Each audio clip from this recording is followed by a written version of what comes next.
favor. All right, everybody, 2 rounds left to play, 6 spots left in our top 8. Let's find out who's going to the top 8 here with this winning in round number 13. Alien Corey, take it away. Thank you so much, Maria. Hello, everybody. Welcome back to the booth. I'm Ailey Loney alongside Corey Baumeister, and we have people to put into the top 8.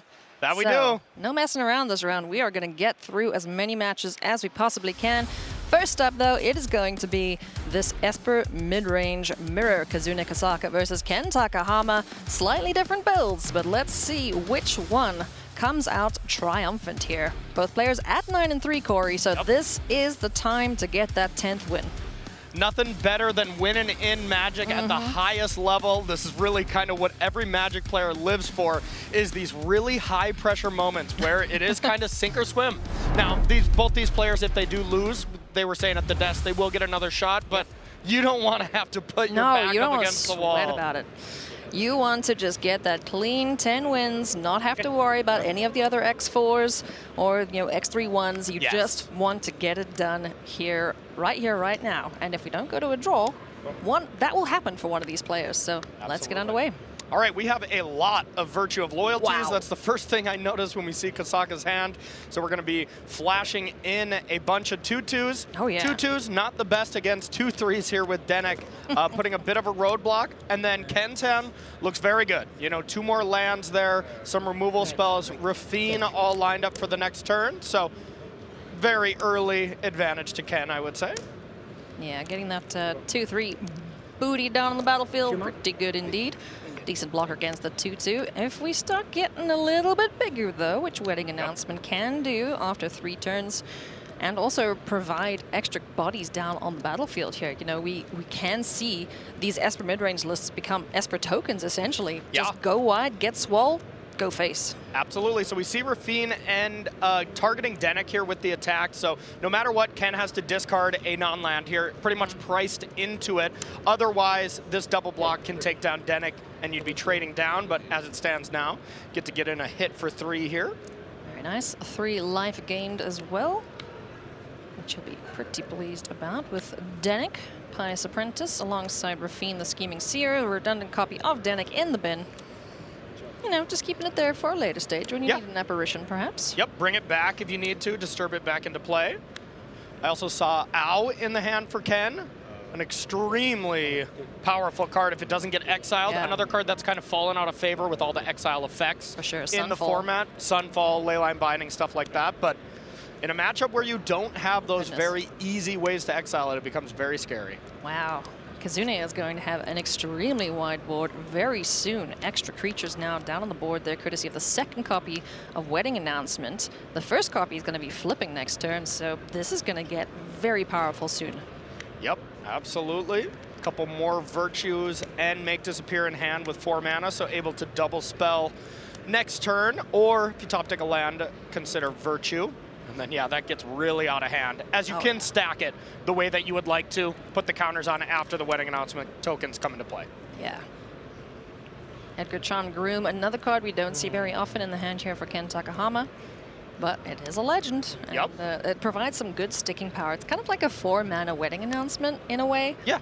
If it were to die, it comes back as an enchantment, as the coffin, puts some more vampires out, flips back. So another card that needs to be exiled, otherwise it's very difficult to deal with. Exactly, and not a lot of ways of exile happening at all from Kosaka's list outside of if those creatures are tapped. You have Wedding Announcement, or the Wandering Emperor, excuse me.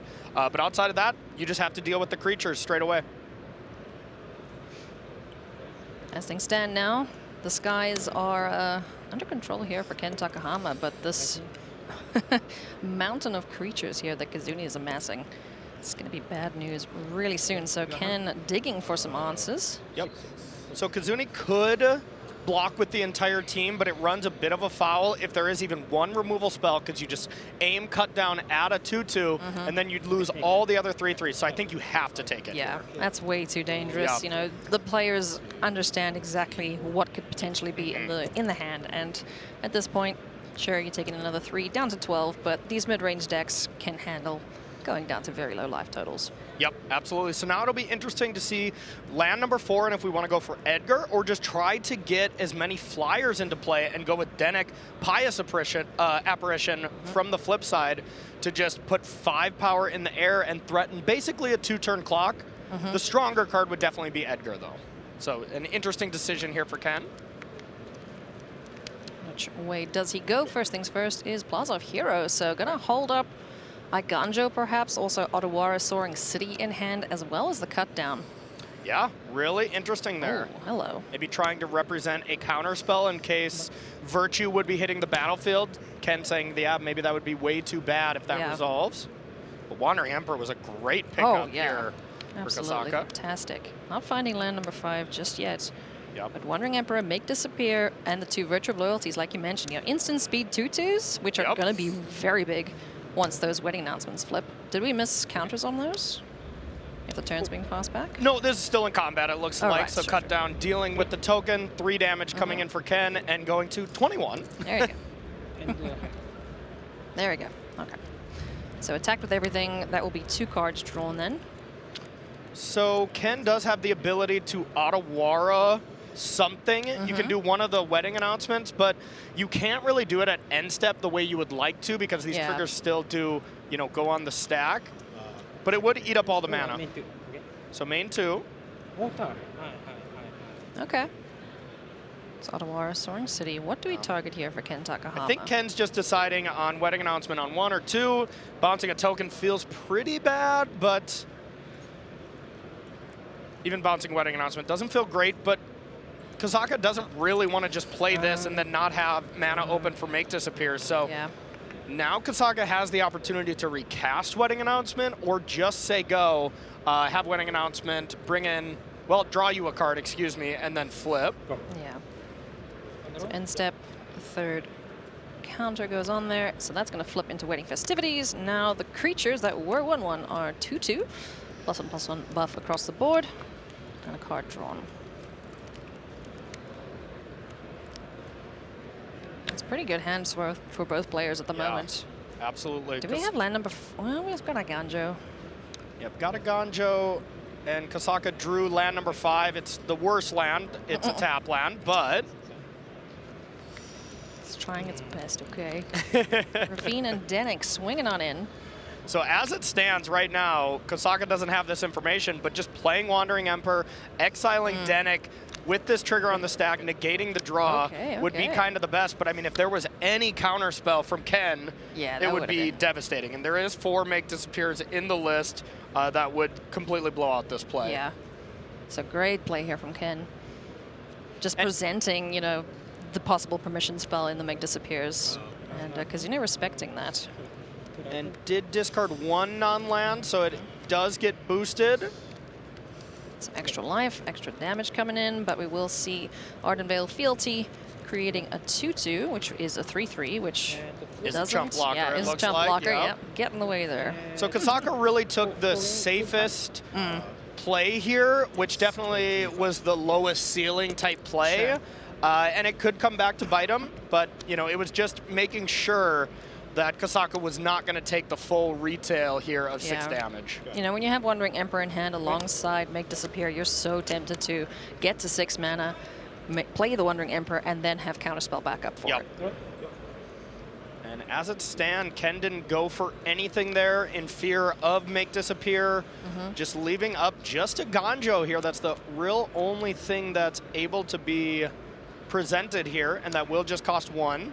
But Plaza of Heroes is also protecting Ravine right now, which Ken views as much more important.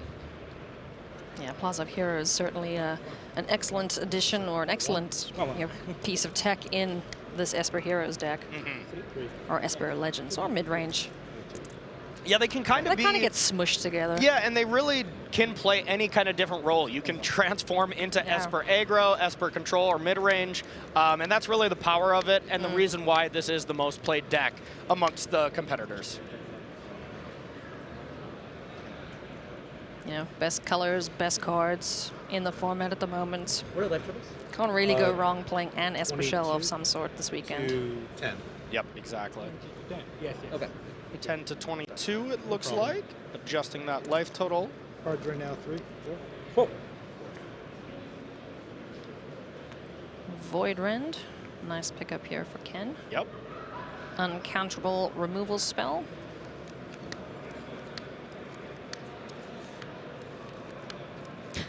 Bits of the missing agents were discovered in various alleys across all 3 boroughs. Lovely. Ken just deciding where you want to send these attackers, if you want to just attack with Rafine or get Denikin as well. Oh, this could be pretty brutal if we go for the wedding announcement. Excuse me, the wedding festivities. After blocks. There's the make disappear. It's not going to help, though. Yep. Will Yep. goes for the block on everything. Now, if we were to Void Rend the wedding announcement, you do kind of have to order these blockers first, so I'm sure we'll have that. Maybe it was verbally communicated.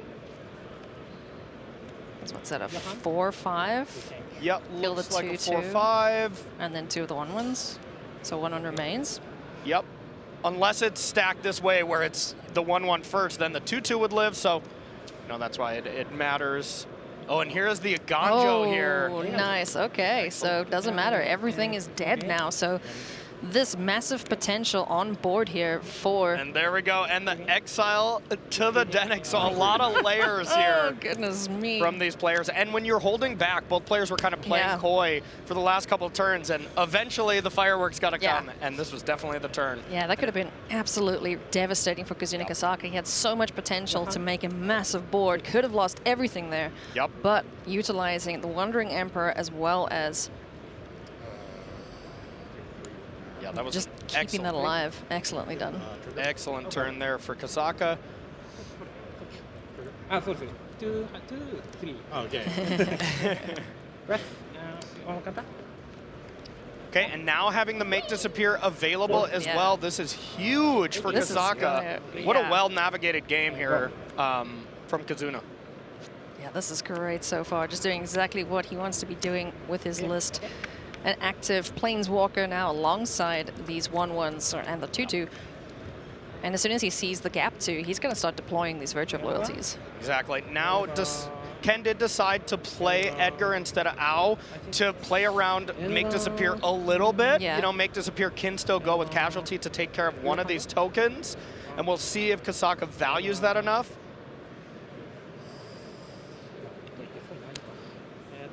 Oh, yeah. There Let's we get go. that out of there. Casualtied away. Good. So that counter on the stack. There goes Edgar. And things looking really good now here for Kazune Kosaka. Really good. 5 mana here. Rafine as well. Doesn't have any more counter spells, so now we're probably going to see Kosaka maybe go for one of these virtues. Could also just pass the turn with Wandering Emperor, even though you have one in play. Just to make sure you don't extend into what looks like the last card could easily be a Make Disappear. Ken has kind of represented it, even though he hasn't had it this entire game. If I was playing against Ken right now, I would kind of consider, or at least think he could have a Make Disappear. Man, that one combat just flipped this game on its head. Yeah. Ken Takahama only has Owl the Dawn Sky to turn to. But with the Wandering Emperor, creatures on the board, another wedding announcement in hand, representing more cards with Rafine, Kazune is looking very good to pick up game 1 here. Yep, absolutely. And you kind of go back to that early turn where Ken was kind of advantaged with Rafine and Denick in play and had the opportunity to play more threats, decided to hold back for Otawara and stuff like that, and maybe it came back to bite him a little bit. Perhaps playing a bit too safe? Possibly, yep, possibly. And so this here is playing around what Make Disappear is, or what Ken is representing, which could be Make Disappear. 9.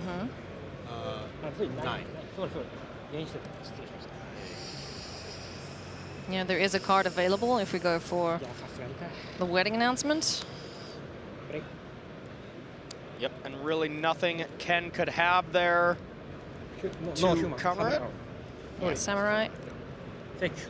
That's fine that Let's find that guy. Where'd he go? So many tokens. So there many we go. There we go. Got him. They're the same art.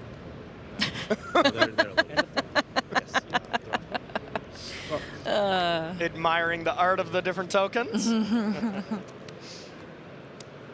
And now we'll see. Ken's probably pretty priced into playing Ow here, and it's going to resolve. But the real question is it going to be enough at this point? Ken does have a decent life total buffer to maybe have this come into play, and all it needs to do is connect twice. But with, I would say the other Wandering Emperor in play. Yeah. Can't really exile Ow because it's never really going to become tapped, but still has plenty of other action. Kosaka does. Yeah, I mean, might even just get to the point where, okay, 5 mana, let's get this virtue down and start ticking. Yep. Just get a massive force where you're, essentially Ken has to stay back, otherwise he's dead. So what does he have to follow up with? We've got a Rafine Scheming Seer, which is, excellent card. We can start conniving. Yeah, and has a second Rafine in hand as well, so could just chump block with this one if Ow gets in there. Okay, so Wandering Emperor #1, ticking up. Yeah, let's get another counter on a creature. And let's see if Kosaka wants to get aggressive here. Attack. 3 connive triggers. 3. Easy cut down to go to the graveyard. Yes.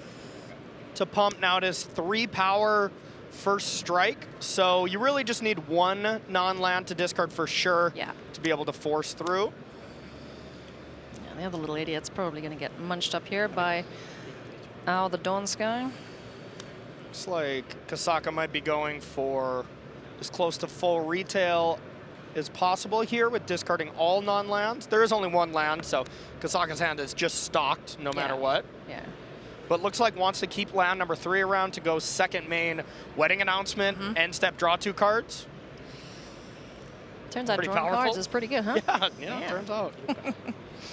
Rafine Scheming Seer, just such a cool Esper card, you Yeah. don't often, well, before this, you never associated Esper really with being the attacking kind, but goodness me. Absolutely, one of the most incredible cards we've seen in a long time. Streets of New Capenna just flipped that on its head. Color identity, shaking things up. Yep.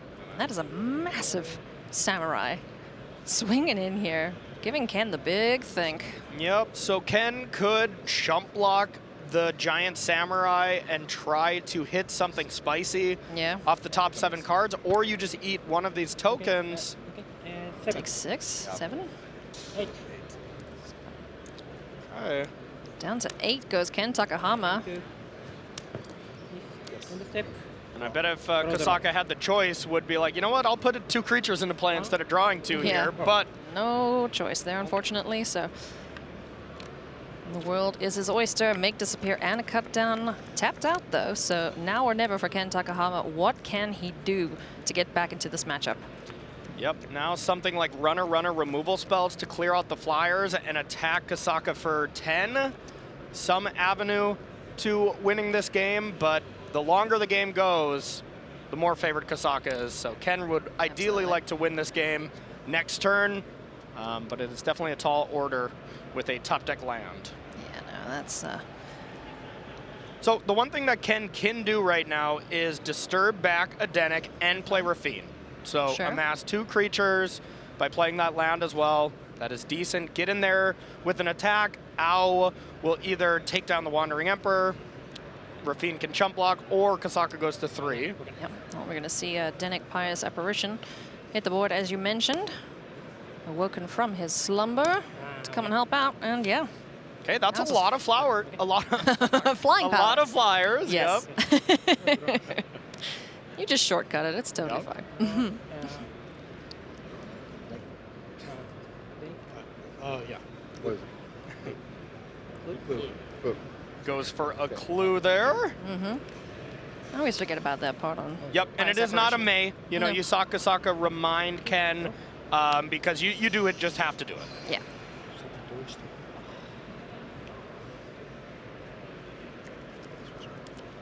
All right. I mean, this is definitely still a game. Oh yeah. Cut down for Rafine here is pretty good. Or the flip side of Denik. Thank you. So cut down was actually quite strong. So just 2 creatures on board now for Kazune. Ken is looking in a much better position than he was just a couple turns ago, so Yeah. Flyers are doing some work here. So there's the Rafine from Kosaka to at least represent another blocker, and then the combination of Denik and Rafine is probably not going to spell lethal, but at that point, Kosaka still has to worry about presenting enough damage to Ken to be able to close out this game. Yeah, Rafine's gonna get the counter, it looks like, Yep. potentially. Nope, still on the Samurai. So representing a lethal attacker here, forced to chump block. Mm-hmm. Yeah, this was just 7, you know. Ken could have just easily taken it and just cracked back for a large amount. Yeah. Hopefully no follow-up 4 mana, another copy of Emperor. Oops, I win? Yeah, Not, right. not right now. Oh boy. So what gets got in this situation, Corey? It is very tough because you do want to probably keep Ow. Now, one thing you could also do is block with Ow and then put counters on your other flyers. Yeah. You know, the kind of hidden mode of Ow. You almost always look at the top 7. Yeah. But Kosaka could respond to that by cut downing one of the other flyers, and then that looks, you know, not that impressive. That's a pretty big blow. So I would then. think it's either Rafine or Denik, and both are defensible. Okay. I'm gonna cut down the Pious Apparition. That gets exiled. So it does that first just so there's not another clue. And So you're at 7, right? Yes. And step. Yes. Okay, now 2 tokens come into play, and there's a very wide battlefield. My bad. Thank you. And okay, but okay, we still have the Rafine, so I was gonna say Wandering Emperor would be enough to make this a lethal owl, but there's still that blocker. What an incredible game. Yeah.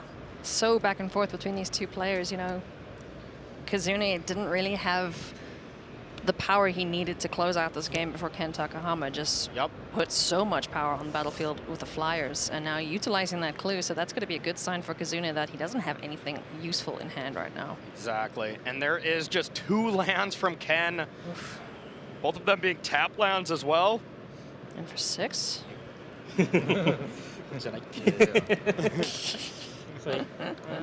It's tough to be this, you know, friendly with each other at such a high-stake moment, you know. Yeah. Shows just how great of humans both these players are. Oh, yeah.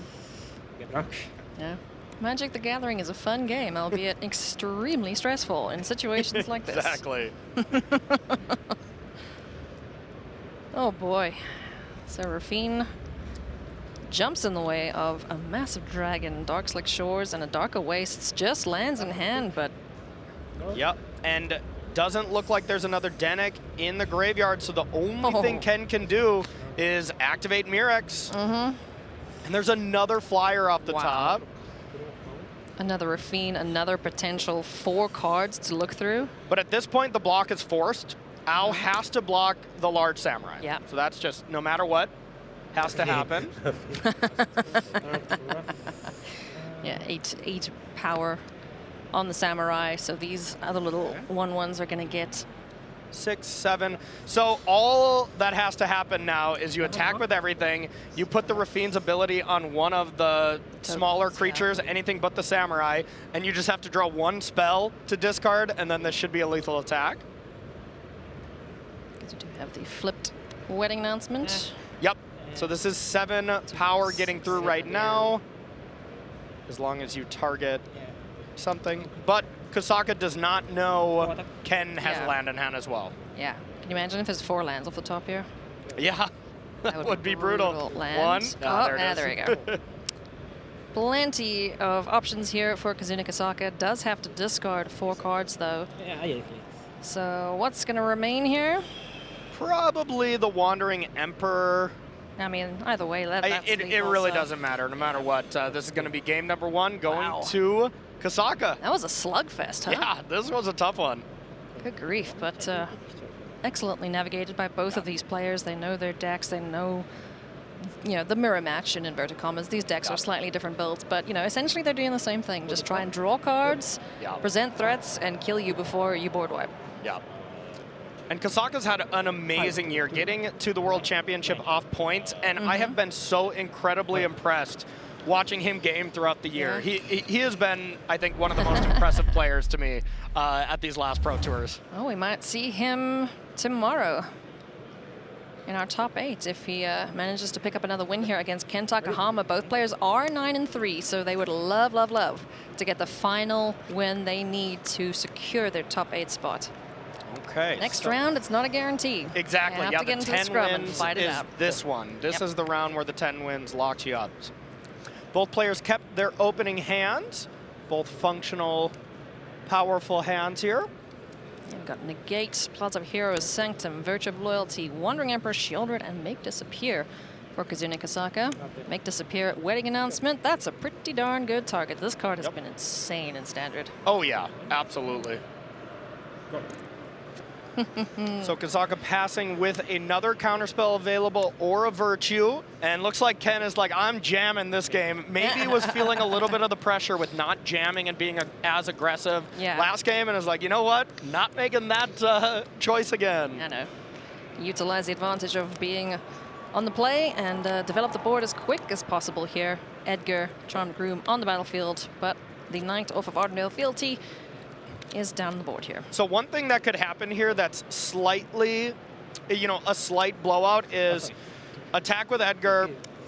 You can block and try to Wandering Emperor it.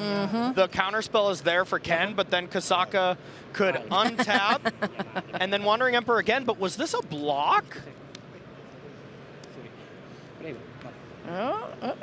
So this was, I believe this was a block first. So now you lose the token. Does he take the full? Okay, No, looks like maybe a little bit of a pump fake there. No block. I was going to say, that's not the best block to do first. You try to Wandering Emperor first there.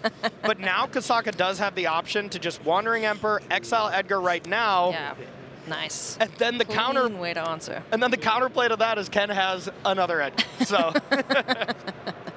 You don't need 2 Edgars, that's for sure. yeah. I love how fast these players, you know, make their plays. Yeah. They do not want to draw here, that's for sure. No. Yeah. That's like writing a recipe for disaster, so. Yeah. So it would have been ideal for Ken there to have a removal spell for the Knight to then finish off the Wandering Emperor. Very clearly doesn't have it so far, but still a nice battlefield. Yeah. Both players establishing their board states. Where does the Wandering Emperor go? We're making more 2/2s. Looks like we're just putting a counter on this Knight for the time being. Looks like this is going to be Wedding Announcement and then hold up either Negate or Go for the Throat. And a Farewell for Ken here is an interesting card. Not the best when you're on the aggressive, Yeah. but definitely something that could really help you out of a sticky situation. I'm just sad that the Farewell doesn't get Planeswalkers too. Yeah. Many times it's just been like, just destroy all non-land permanents. Why won't you? Yeah. I mean, it already does it all lately. Oh, except for Planeswalkers. But, you know, you can choose to keep the creatures around if there are pesky enchantments. Yeah. Like that Wedding Festivities, for example. But Kazune does have an answer for it at the moment. It is an unbelievably powerful Magic card right now. Pretty much solely keeping these Selesnya Aura decks in check. Oh, That's yeah. really the nightmare card for them. This is a blowout. Oh, Voidrand. Get that Planeswalk out of here. That's not going to get the Negate out of hand. Uncounterable removal spell. And now deciding if we want to aim that Go for the Throat at Edgar, and that just feels so bad if you start getting those flyers at the beginning of every upkeep, especially with Wedding Festivities. Yeah, no. Go wide, smack face, essentially. That's what these decks turn into. Okay, there is Shieldred. I would say still the more powerful 4-drop. With a Negate backup to protect it, so. Looking pretty good here for Kosaka. Yeah, 2 great spells in hand when you look at what Ken Takahama is working with. Yeah, Rafine off the top is excellent Yeah. because Kosaka can't really do anything to that right now. You have the go for the throw, but you can't pay the ward.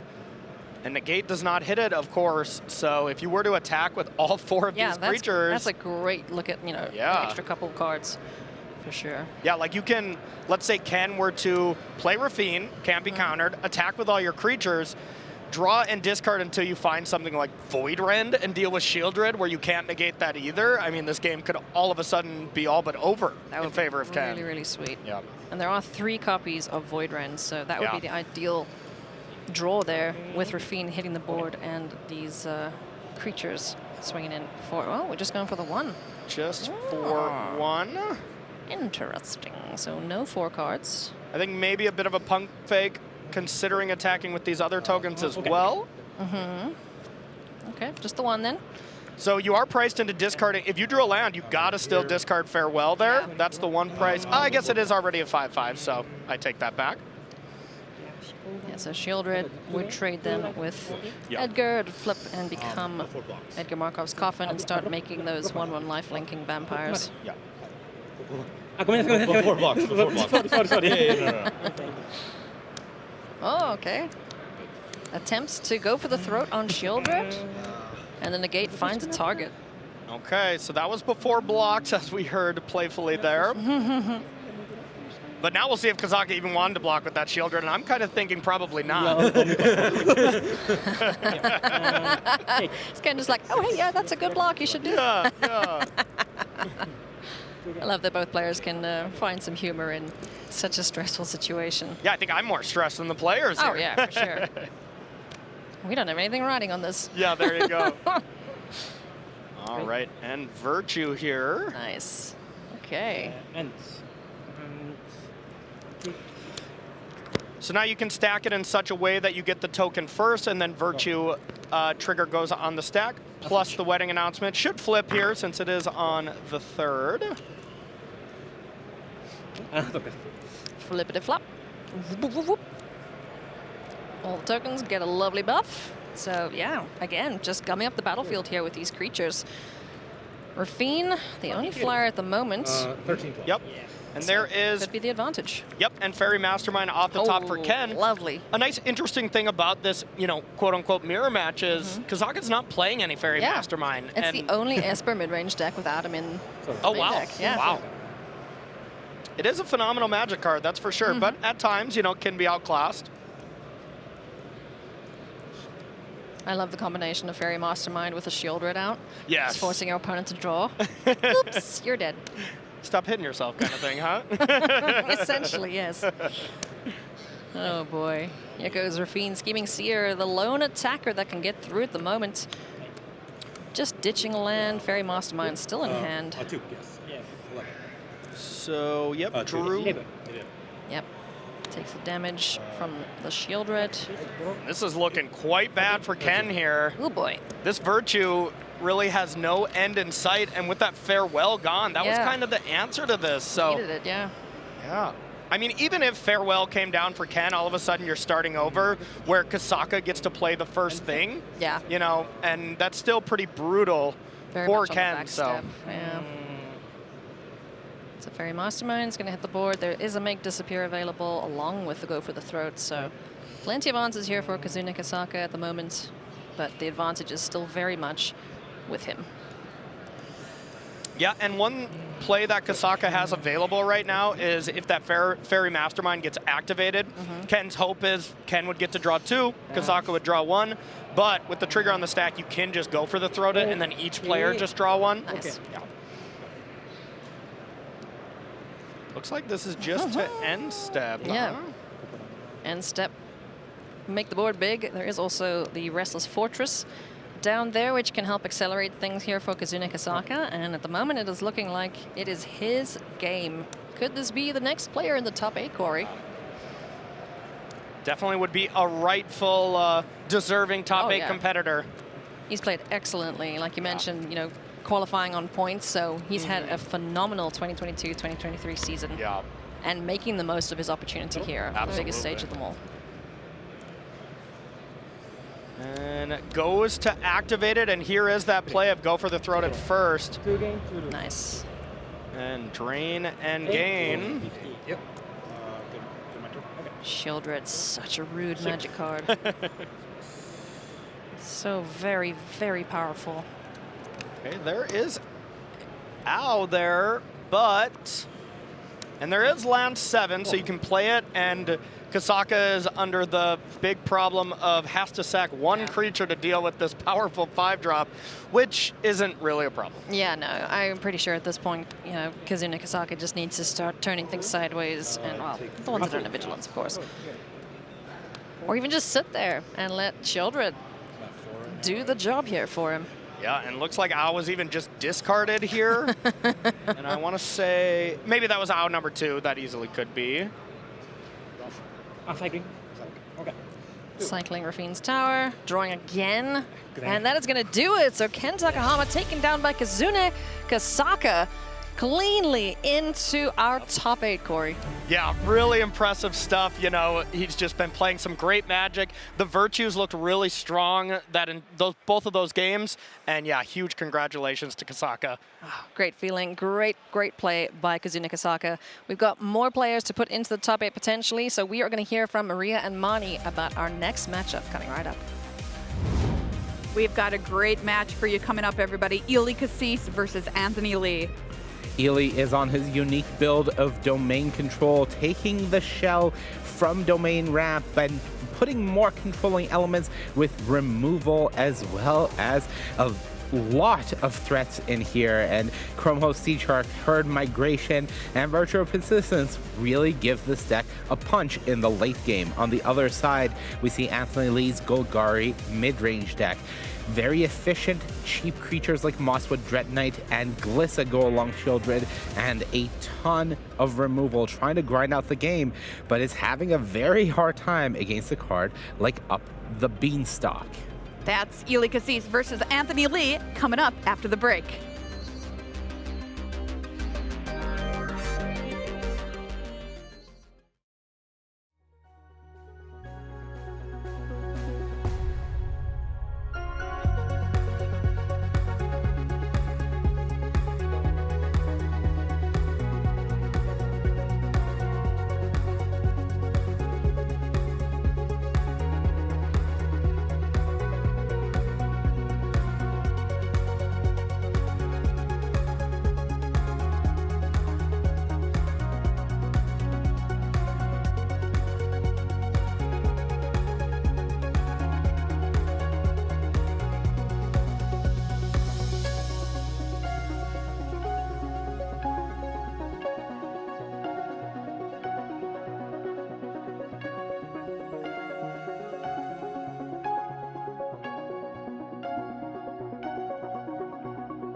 Welcome back to coverage of World Championship 29 from the fabulous Las Vegas. I'm Ailey Loney alongside Corey Baumeister, and we've been dropping bombs all day.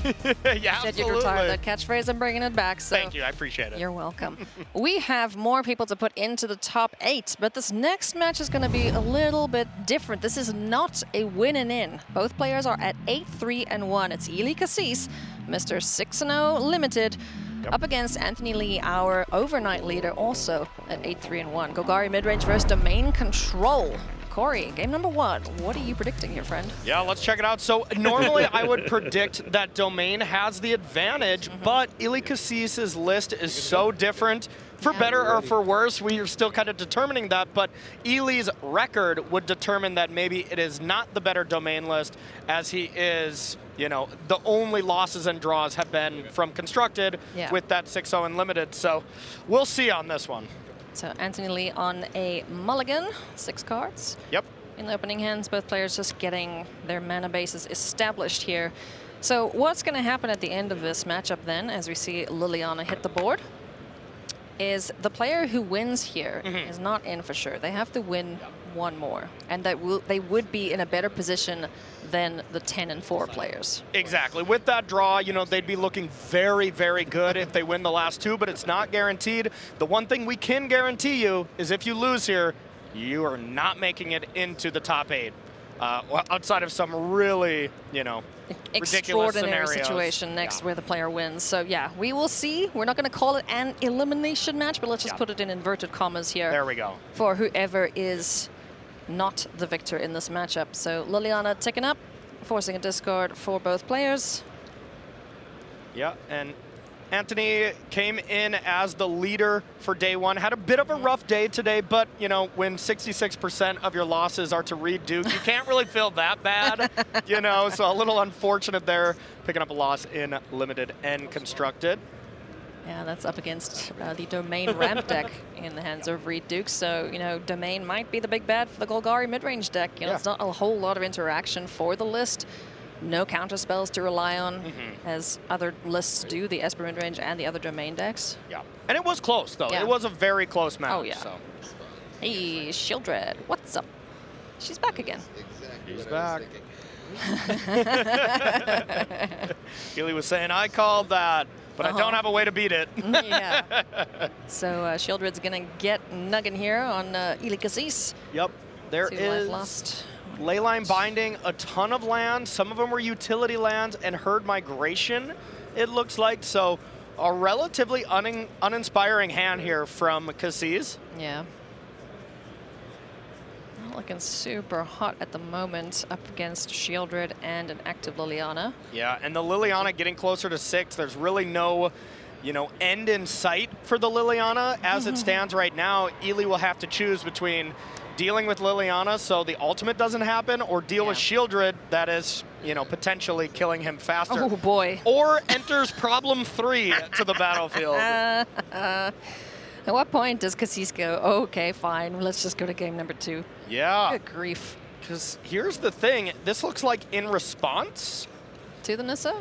I think so. You know, this is definitely a verbal thing from the player, and if you go Leyline Binding on this, okay, so this was in response because Leyline has not been activated yet. Sure. So Nissa can just go negative and kill Leyline Binding, get Liliana back, but maybe a minor, I wouldn't say a minor sequencing problem, because I believe Anthony went down to 0 cards, so you want to play that first and then activate Liliana. So Ely just having a good timed Leyline Binding here. Okay. Could I get one of those again? Well, I'd like to. Or not, so. Yeah, I mean, this is the only thing that could happen, you know, because you have to cast the Nissa first, so then you could activate the Liliana, but now that, you know, the Leyline Binding comes out, you either Leyline Binding Nissa after it ticks up and makes a giant creature. Yeah, it's a tricky pickle to crunch on there, I guess. So. Yeah, it's bad either way. Yeah. It's bad either way, that's for sure. Oh yeah, gonna cycle, gonna take another 2 points of damage. This isn't looking super hot, Corey. No, it is not for Ely Kassis fans. Oh boy. All right, down to 10. Let's see. What's the best thing to find at this situation, in this situation? Whew, boy, I would say from Ely's list, I mean, that's the thing, is they're all individually tough to deal with cards, and the only real answer that cleanly deals with all of them is Leyline Binding. So, I mean, 3 Leyline Bindings, you know? I mean, that's... Yeah. Because, I mean, if it was 2 creatures that were really impactful, Sunfall would be great. Yeah. But, yeah, it looks like Ely is just like, there's not a chance I can get out of that 1, 2, 3 punch. Jeez, like, talking about 1, 2, 3 punch, just Planeswalkers bullying Kassis here. Anthony Lee's got to be pretty darn pleased about that. So Yeah. 7 cards in both players' hands. You love to see it. Shieldred, I see it go for the throat there in hand for him. What else are we seeing? And the one thing I will say is, you know, we saw Anthony like scoop it up against Reed when Atraxa hit the battlefield. You know, that was just the overwhelming card. There's no Atraxas in Ely's list, so, and there's a lot more spells. So we also saw Duress miss a couple of times in that match. I don't think it's going to be missing in this one. Oh no, it's got the option of Sunfall, Herd Migration, or that Disdainful Stroke. Shieldred will be sticking around in hand. Okay. And yeah, some removal and lands for Anthony. So now it's just, do you want to clear the way with Disdainful Stroke, or do you want to take Herd Migration, which gives access for Ely to have black mana? And right now, you have Bant colored mana and a Shieldred. Yeah, you know, that does not look good. That's not a winning combination there, especially for the double black pipped Apocalypse. The tower off the top is pretty good. It's useful, but you know, you can't rely on just a Shieldred alone. You can't live on Shieldred alone. That's how the saying goes, right? I believe it is. Sure. Correct. And yeah, Anthony's list is perfectly well equipped to deal with a Shieldred. It just comes down to how many go for the throats were left in. Yeah. You know, we know Liliana is more than likely going to be left in, and that's an answer to Shieldred straight away as well. Yeah. So Ely Kassis does not want to see Liliana the Veil, and Oh, sorry. you know, there's a lot of them. Yeah, Glissa Sunslayer. It's a decent foil to Shieldred. You know, you don't want to be blocking a first striking Death Toucher. No, you do not. So we do see Herd Migration was the top deck here. So Ely Kassis went from having a Bant mana base that could not cast Sealed Shieldred to finding it now, but... Oh, yeah. That's right. Everybody Just because we're knows. not playing online doesn't mean...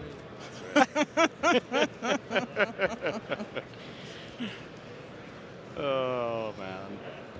I think Anthony's don't like, think wow, anything how lucky. Get the double black I stars. don't think anything ever bothers Ely. He's so chill. Honestly, same with Anthony, too. They're both very chill, very awesome people that I'm happy to have the pleasure of knowing both of them.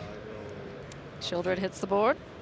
And we'll see some gain and drain. No, we won't, because Go for the Throat says get out of here. This might be the first Glissa that we've seen Yeah, connect so far, at least when we've been in the booth. This thing just keeps getting dead or Oh, exiled. yeah. And I mean, being able to just draw a card, lose a life here is excellent. Yeah, oh, in combination with Shieldred on the board, like it's just cool. Draw a card, gain a life. Yeah.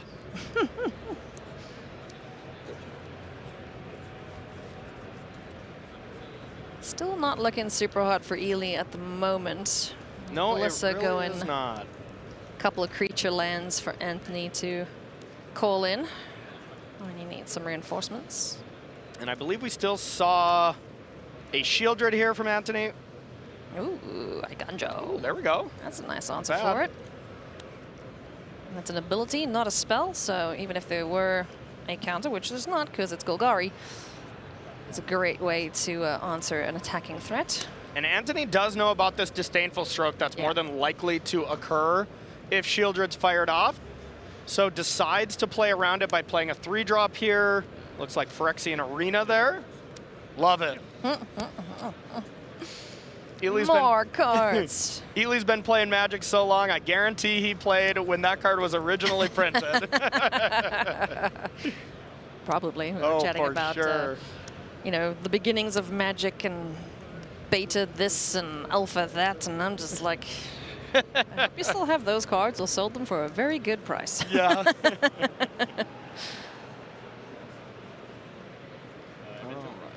What we got there? Dread Whispers. Are we playing that as the creature or just drawing a card? Yeah, we're drawing cards. Loving the Golgari mid-range life here. Just utilizing your life as a resource.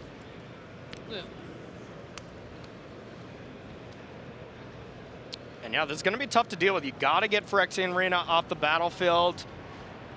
And yeah, anything that isn't a creature, it's pretty tough for Ely's version to deal with. You know, you have the Leyline Binding, sure, but you have 4 of those, and Anthony has Planeswalkers, Enchantments, all of these different types. So I actually think this matchup went from being a really bad one for Anthony for the traditional builds to a good one based on the way Ely's deck is. Now, that being said, there's probably other matchups where he feels better equipped, maybe mono red, aggressive decks like that.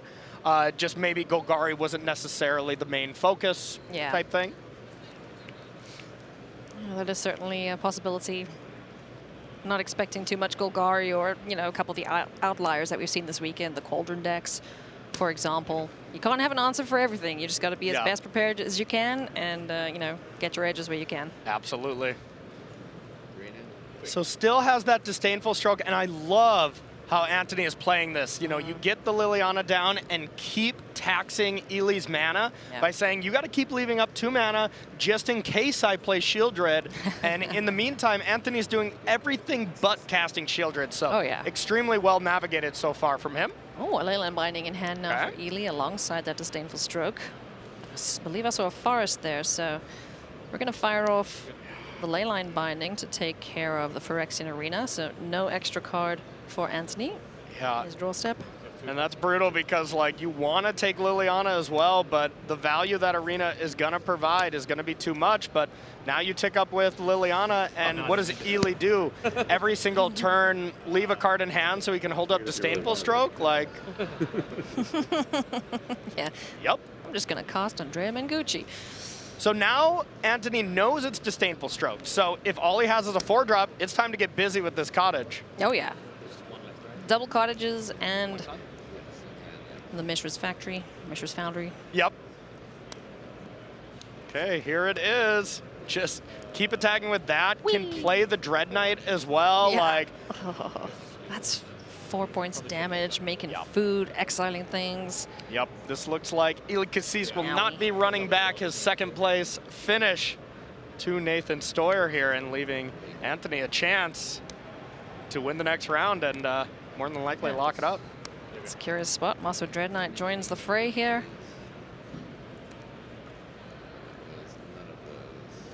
All right, good. Blissa Sunslayer. An excellent blocker here for Ely Kassis.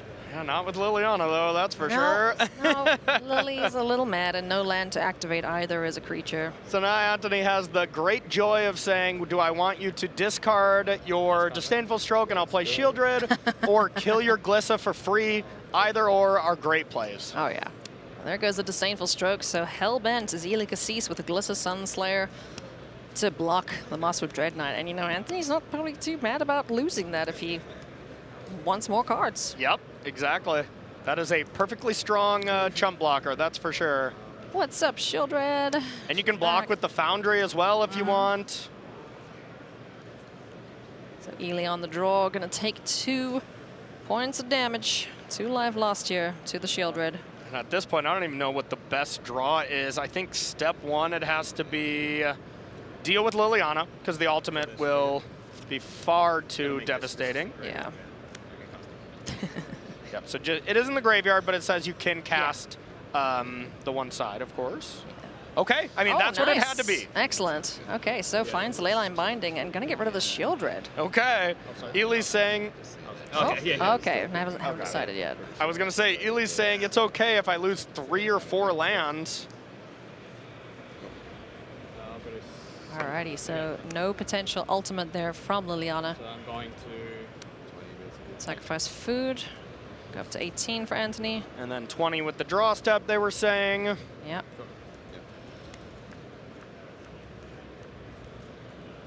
This is a very fast clock here for Anthony now. Yeah. On Ely Kassis.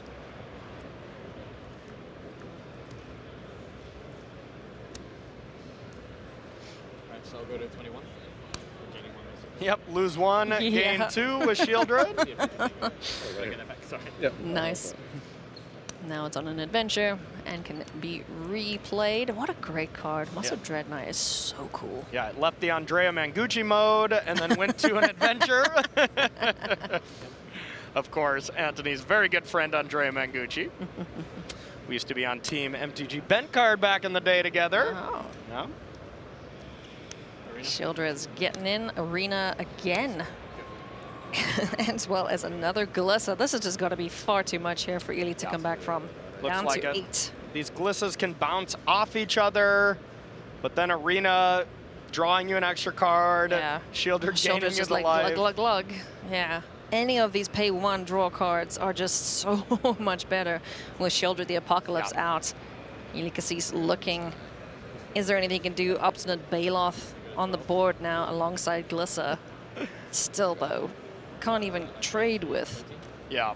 So, Shieldred. Obstinate Baloth is the card that is kind of the anti-Liliana card, because it does make you discard it, but yeah, it doesn't. If it would have came up earlier, that actually would have been pretty relevant. I think this is also a mono red card mainly. Yeah, for sure. But very good against Liliana, timed at the right time. Oh, yeah. That's sweet. I like that. Yeah. Because right when you tick it up the first time, comes into play, you initially get to attack it down. That's the kind of the best answer Ely has to that powerful Planeswalker. Oh, my goodness. And the longer she stays around, the better she gets, as we saw her clear the way, getting that Disdainful Stroke out of hand. And allowing Shieldred to just run rampant here for Anthony Lee. Yep. Looks like holding Shieldred back. Of course, with first strike Death Touch, you don't want to run that creature into that. But, I mean, you have to block, because otherwise that's something's not coming back. Well, yeah, it's not going to draw a card, I'll tell you. It's probably going to unlock another Arena or a Liliana there. Oh, yeah. And now it's kind of a pick your poison situation for Anthony Lee. How does he want to close this game out? Yeah, you can definitely just play the Dread Knight, whatever card we have in hand. Is that a Graveyard Trespasser? Oh, yeah, great. Start chomping, getting some more life. And then play losing life. Oy. And then you can play the Dreadnought. You can hold it back as well to play around a top deck Sunfall, I guess. See how it is. Come on. Daytime. Sounds like players joking around with each other here. So Dread Knight back on the board. The turn is passed. Okay, is it Sunfall? I think it kind of needs to be. It needs to be at this point. Domain control needs to control, and that is going to be the extension of the hand from Kassis. Anthony Lee progresses to 9 wins. That is not the lucky number 10 he needs, so he has to continue sweating it out in the next round. But if he manages to pick up the next win, Corey, then he's in a very good position. Yeah, absolutely. Would be just ahead of those other players at 10 wins without a draw, of course, and would be presented with a pretty strong chance to make the top 8, but still not even guaranteed. So, yeah, big round next round. All right, well, we have another match to show you. We're going to jump into round number 3 here. Seth Manfield versus Alexey Paulot. Domain Ramp versus Simic Cauldron. All right. Cauldron deck made it all the way here. Yeah. This is very, very cool indeed from Alexey. So let's see how this match resolves here as we do join in game number 3. Oh, I wonder if he got to ping anyone to death with a dragon. So far, all the games we've seen Alexey win has been these like value beatdown Just game flyers, plans. 3 flyers, go, you know? But it's one of those tricky combo decks where your opponent's so focused on the combo that you're like, hey, don't forget, I can beat you down with some creatures. Seed of Hope to start things off here for Alexey. Milling cards, gaining some life, getting a permanent. Almost bricked on the Seed of Hope there. Get 2 spells. That's no good. Adawara and Rona, Herald of the Invasion on the board to get things going. One of the key cards in the combo, being able to draw through your entire deck in combination with Agatha's Soul Cauldron. Yep, and now we're seeing Seth's domain style deck. This is going to be much closer to Reed and Nassif's build on the same team as Ely as well, but Ely was kind of on the island with playing that version of domain control. So Seth doing a decent job of keeping creatures off the board here with Locthwain's Scorn. Hey, Kami of Whispered Hopes. I don't think we've seen this card once when we've seen the Simic Cauldron deck. Yeah, exactly, except maybe our first round we cast yesterday. But that is a very important key to comboing off here. Still need a couple more, for sure the Cauldron. Yeah. A few others as well. Oh, yeah. You know, it's our own checklist we have to go through. It's like, well, okay, we got this, we got that, we got that. Exactly. Okay. Hey, Cauldron time, woo! All nice. right. All right, so we need an untapper, so we need the Sleep Cursed Fae. And I believe that's in hand because we brought it back with Seed of Hope. Sure. So now this is going to add 2 counters And now that's 3 mana, 4 mana with the land. Hey, Okay. Malevolent Hermit. Nice. Great. All right, and passes the turn there with Hermit available. Able to counter something here from Seth. So if Seth was trying to like curve out to, you know, play an invasion or something, it's not going to work too well. Yeah, you know, combo decks, they need to be able to protect what it is that they have going. Yes. So this Malevolent Hermit finds a nice home in this shell to be able to sacrifice itself and counter a non-creature spell only. So it looks like Seth just tapped out for this Stomper, right? So with the fairy in hand, you could use the ability from, you know, the Rona'd up creature here to draw a discard, put the fairy in the graveyard, Cauldron it back, untap. I believe this is game. Let's see. I don't want to, you know, I don't want to call that. Don't jinx it. I also don't want to call it because it's very complicated, and Alexey's going to know this better than I will. Right, so all the countered creatures have the ability of everything under. There's the dragon. So that's it. Yeah, Wow. there we go. Finally, we see the dragon do the thing. Okay, maybe not in that many steps, but finally, the dragon gets to Scorch. I'm just thankful that Alexey did win that game with the combo that game. You know, I wasn't 100%, but I mean, that's, I think, the first time we've seen the combo really go off. And, you know, I mean, that was like 4 pieces. That's not a ton. So, wow, this Cauldron deck is in contention to make the top 8, and how exciting would that be? Super spicy. I would love to see that, but we have one more game to show you, friends. Let's jump in to Orange versus Goutbeek here. Jitse had a very, very good day yesterday indeed. These players are in extra turns at the moment, so do or die here. If Greg were to win, he would be still in a pretty hectic situation because it's not the 10 wins. Both players still fighting for that 10th win. Yeah, and I believe it was 8-4 for Greg, right? Yeah, 8-4 and 8-3-1. Yep, so the players like Anthony that we saw go up to 9 wins with a draw, they're going to be put above Greg, even if Greg were to win this. And wow, we're jumping into a board state here. Oh yeah, so we are at the first turn of extra turns. Okay. So we have, the Eternal Wanderer and the Wandering Emperor. Okay. Plenty of creatures on this board. Jitse is at 8. Yeah. And Jitse's deck, Selesnya auras can kind of win out of nowhere. You kind of need that, you know, the certain enchantments that really go way over the top. Like a Hallowed Haunting. Yeah, like a Hallowed Haunting. Effect. But as it stands, Greg is definitely positioned to be able to possibly attack through this battlefield, but a draw, once again, not ideal. It will eliminate both of them from the top 8 for sure. Just want to give kudos to Greg Orange as well, bringing his own brew on control here with this Bant control list. It looks good. So cool, yeah. It looks good. Up the beanstalk and then just 5 mana sorceries, you know? Like, so on brand for the Citrus Assassin here, and on brand with the orange sleeves as well. Got the orange deck box too. Yeah. Orange shoes. Probably. Yeah. I'll just attack you. All of these guys, I guess. The classic Greg as well. I guess I'll just attack for another lethal. super chill individual. He is very indeed. chill. Wandering Emperor in response to attacks being declared. Okay, and it looks like Otawara, Sunfall, and land in hand for Greg. Gaining some life there for Jitse.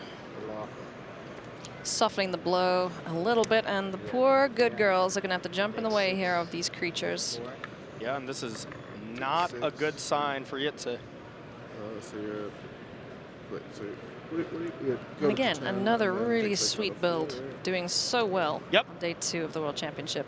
Yep, Selesnya Enchantments, a deck that is largely contained if the number of farewells are large. We had an interview from him at the end of day 1 yesterday and said, you know what, there's not many farewells, so I decided to play this. And treating him quite well so far. Well, game 2 for the Wonder. Game 2 from that also. Yeah, I want to make Just checking the life totals there, all the players. Complicated. Jukai Naturalist remains. And I mean, look at the graveyard from these players. This has been a game. Oh, yeah. This is why there are turns, I'd imagine. I would imagine as well. Grindy matchup indeed. Okay, turn 2. So this means Greg will get 2 more turns to close out this game. I think he's probably going to do it unless we see something ridiculous here from Selesnya Enchantments. Yeah, and I mean, that deck can definitely do some ridiculous things. Oh, yeah. There's Hollowed Haunting off the top, 2 of them actually, and there we go. That creates a bunch of blockers. Yeah. And it costs only 3 thanks to Jukai Naturalist. That card is awesome. Yeah. Do we have 7 more enchantments at the moment? Don't believe so. Yeah, it doesn't look like they're going to be flying unless we start just casting a bunch of Spirited Companions, stuff like that from the hand. Step 1, get the Hollowed Haunting down. Yep. And now Greg does have the Otawara, so in response to this next spell, can bounce it. Yeah. Spirited Companion draws a card, only costs 1, but the trigger would be on the stack. And even if these are just ground creatures, they're still, you know, I mean, the only creatures Greg has right now is ground creatures, so this is going to be tough for Greg to push through damage. You don't want to be giving up your creatures. And Jitse really doesn't want to go to 8-3 and 2 if this were to go to a draw.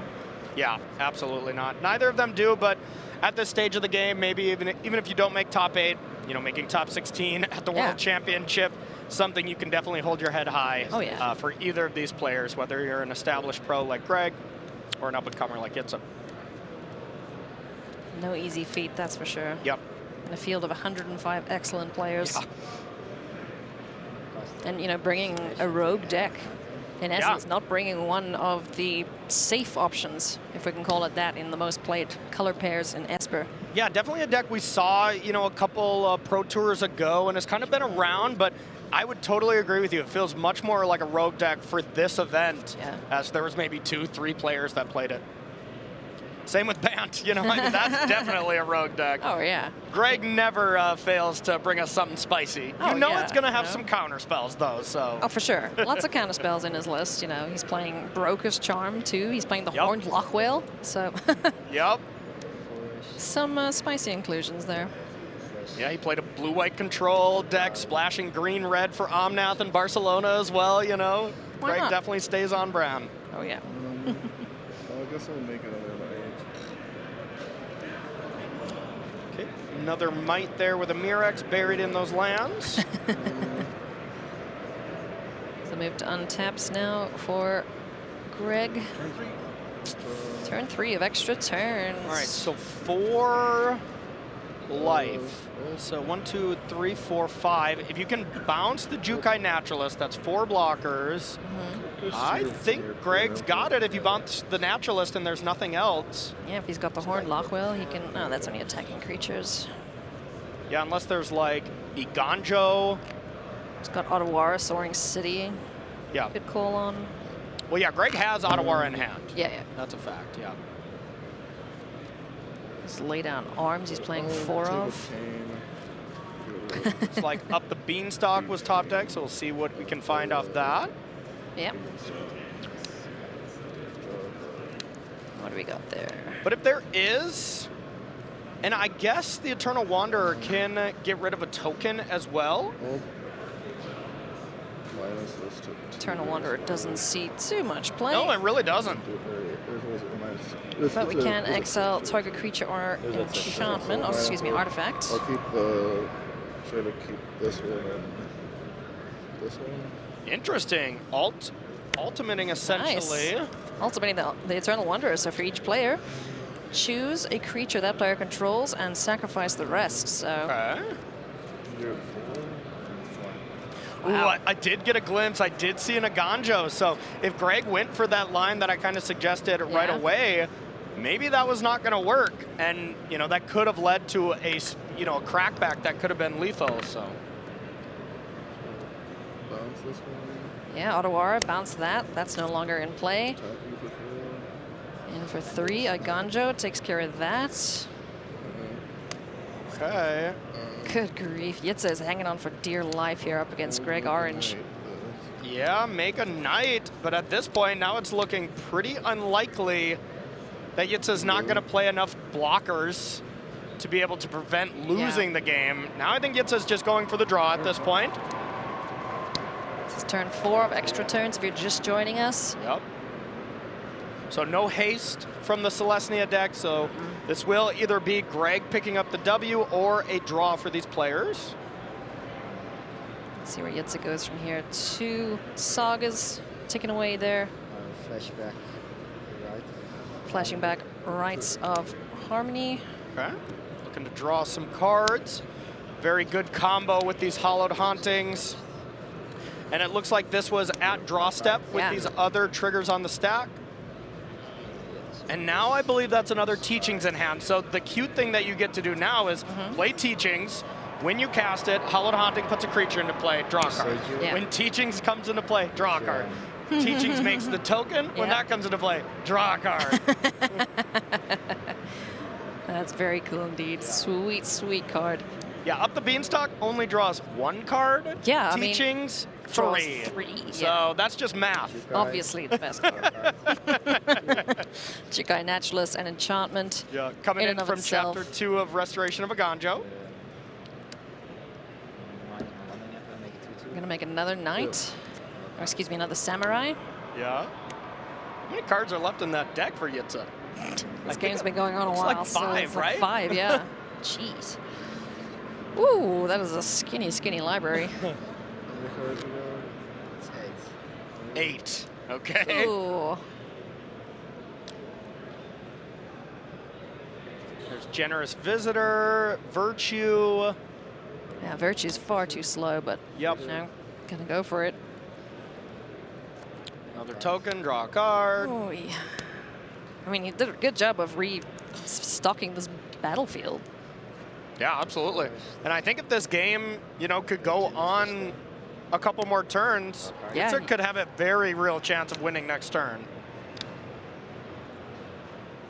With getting this Hallowed Haunting, get a bunch of flyers, you know, Yeah. could really, really go wide here. What's his enchantment count at now? 1, 2, 3, 4 only? Looks like 4 right now. Yeah. Because a Generous Visitor isn't an enchantment. Yep. It's just a critter. Kieran touched Orochi. I believe that's the backside. Yeah. Trigger. Spirit. So now you get a Spirit. Oh my goodness me. If you like taking game actions, Yeah. let me interest you. This looks like an in Enchantress Selesnya deck in Aura. Commander. Yes. Holy cow. My turn, playing Fletcher. Whoop, whoop, whoop, whoop. So making a might. Greg's gonna draw a card, see if he can push through 4 damage. Eternal Wanderer can put a counter on the soldier. And if there's some way to clear out all the blockers while leaving in an attacker, you know, the Eternal Wanderer does kind of do that, but Good grief. That was a turn and a half from Jitse that Goutbeek. sure. Unbelievable. I'm sad that that's an extra turns because he doesn't get to do anything beyond that. Yeah. And we see the sunfall, so, you know, Greg could deal with all the creatures. Yeah. And then maybe go for decking as a real game plan if this game was going to continue past this turn. But Yeah. as it stands, it just This is looks it. like this is going to be a draw. Oh man, I spent so much time putting all those dice on those creatures just to have them sunfold. That's an 8/8. Yep. Now if Greg can give it haste, which I don't think he can do. Control deck? Corey, Yep. don't give me hope. No, don't do I that. Yeah. Nothing that can do that as far as I'm seeing.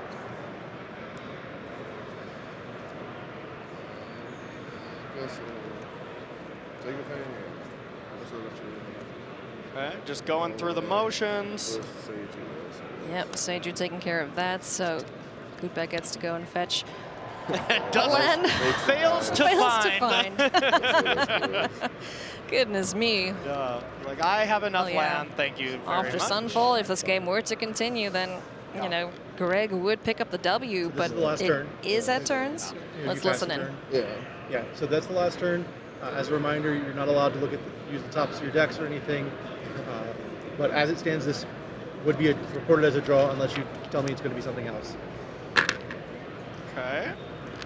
I mean, this game is still pretty much anyone's game, so we'll see, of course, what they do. Do what you feel, I suppose. Because there would be another creature, courtesy of Iganjo. Yeah.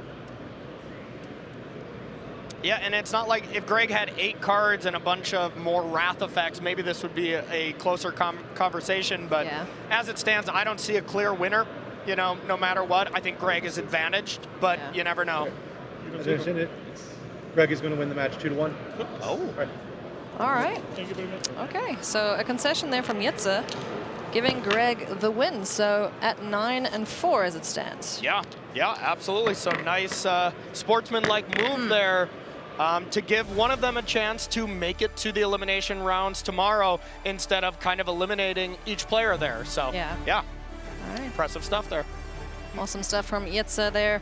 So Greg still in with a shot, but Yeah. not locked yet. Not There's Still guaranteed. one more round to go, Corey. Could easily be that 7th, 8th, 9th, 10th, or 11th place if Greg were to win the next round as well. So it's going to be an intense one next round Stressful, for sure. Yes. nail-biting time. Maria and Mani are going to tell us exactly what is happening after this short break when we go back to the news desk.